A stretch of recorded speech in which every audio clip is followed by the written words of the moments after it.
Vamos a seguir con una parte que trajimos el otro domingo, Lucas capítulo 15. Habíamos traído hasta el versículo 24, ahora empezamos en el 25.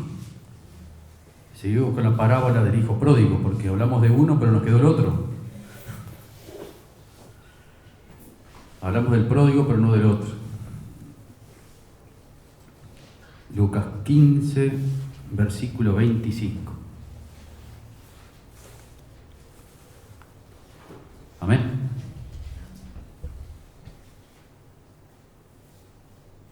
Bueno, la primera parte ya la habíamos explicado,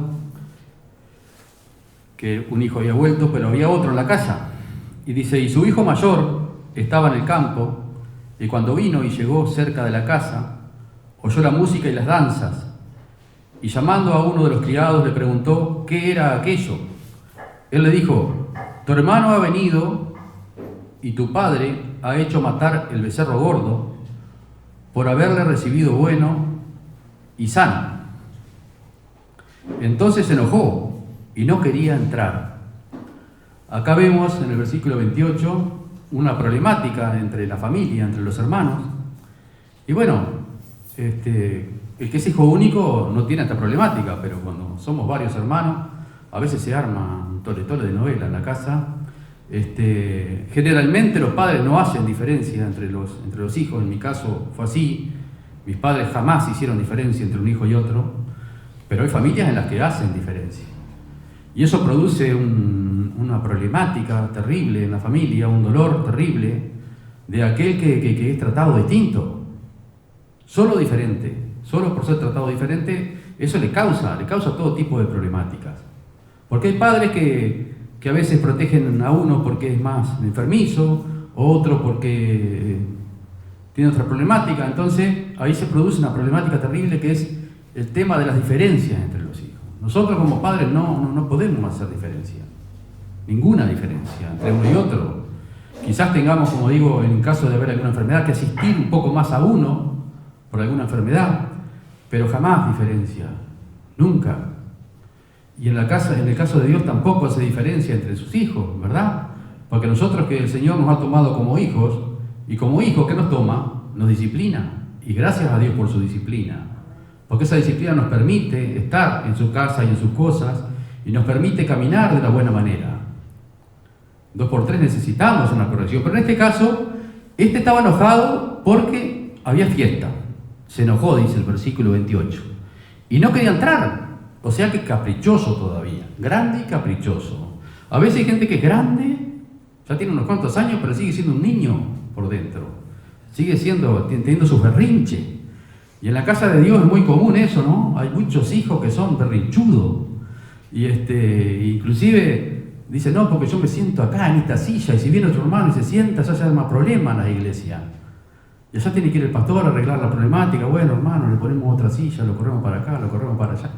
Hay niños también en la iglesia, gente caprichosa, ¿verdad? Y le rogaba que entrara. Mas él respondiendo dijo al padre, he aquí tantos años te sirvo, no habiéndote desobedecido jamás, y nunca me has dado ni un cabrito para gozarme con mis amigos. O sea que él quería hacer ahí una cabra, un animalito ahí, y él dice que nunca se había animado, ¿verdad? Se había animado a matar un animal para compartirlo con los amigos. Pero cuando vino tu hijo, no dijo mi hermano, tu hijo, que ha consumido tus bienes con ramera, has hecho matar para él el becerro gordo.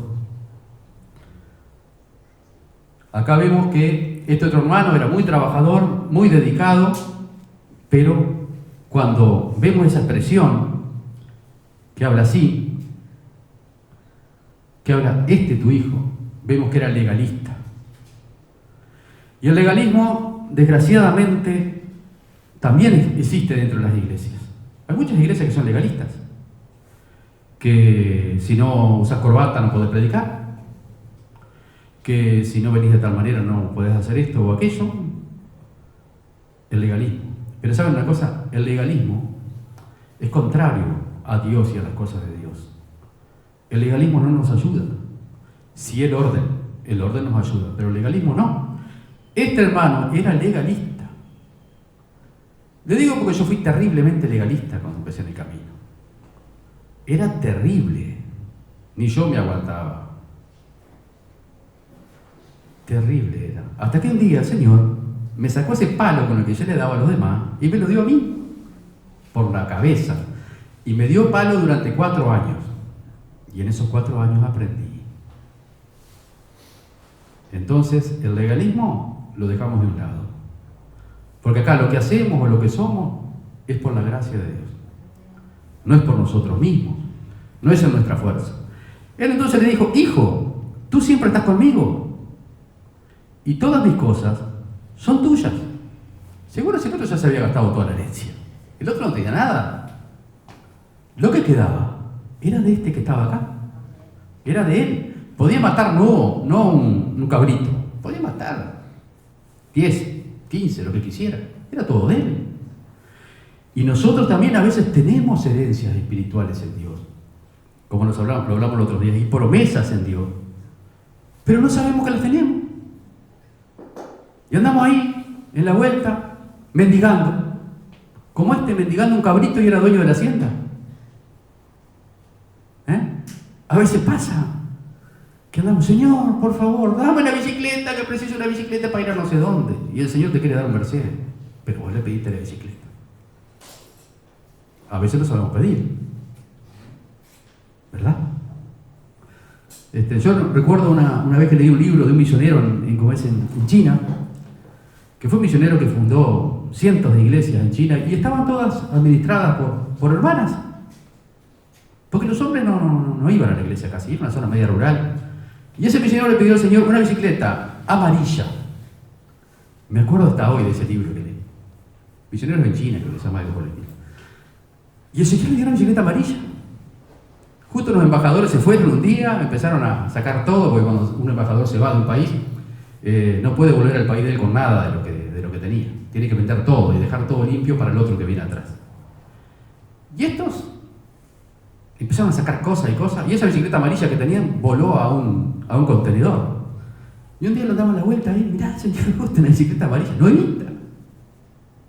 Lo que él pedía. A veces no sabemos pedir. Y a veces no sabemos que tenemos herencia, aunque debiéramos saber porque somos hijos. Tenemos promesas. Y bendiciones de todo tipo. Pero en vez de ir a agarrar su herencia, lo que le correspondía, se puso a pelear con el otro y a pelear con el padre. Con el otro quizá, los hermanos por abajo de la mesa a veces nos pateamos, ¿verdad? Y si echamos, y bueno, está algún pellizco también. Si es hermana, si tenés hermana, yo tengo 2 hermanos, algún pellizcón también me ligaba, ¿no? Y alguna patada por abajo de la mesa. Pero pelear con el padre es otra cosa. Yo quise pelear con Dios un par de veces y no me fue nada bien. Una operación que tengo como de 15 puntos por los intestinos estrangulados. Y bueno, y después otras operaciones más. Con Dios no se pelea, ni se discute. Se cumple, se acata y se hace lo que Él manda. Nada más. Es simple. Yo qué fácil que era. Más era necesario hacer fiesta y regocijarnos, porque tu hermano era muerto y ha revivido, se había perdido y es allá. Hermano, qué bueno, ¿verdad? Qué bueno es tener esto. Este padre perdonador, este padre estaba feliz, estaba contento, había recuperado un hijo. No le importaba lo material. Este hombre ya estaba más allá del bien y del mal, ya estaba en una etapa de la vida ya avanzada.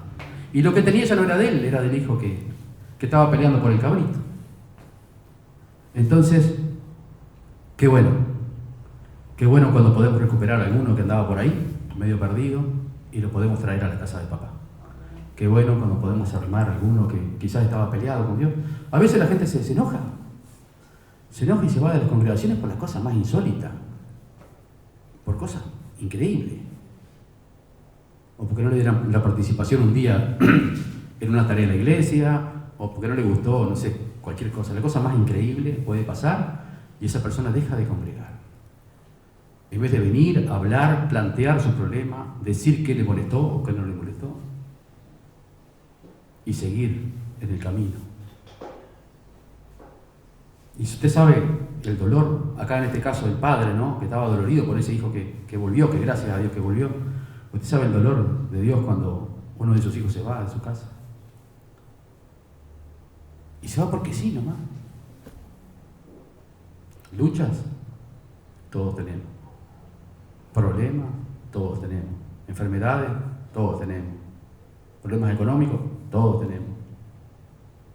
Pero Dios, yo estoy seguro que ha sido fiel con usted y conmigo. Siempre. Dios nunca le dejó faltar. Nunca. De una forma o de otra, siempre, en todas las áreas, ha provisto. Y lo sigue haciendo y lo seguirá haciendo. Porque son promesas de Dios. Así que no seamos como este hijo que estamos peleando por un cabrito y somos dueños de la hacienda. Que el Señor les bendiga.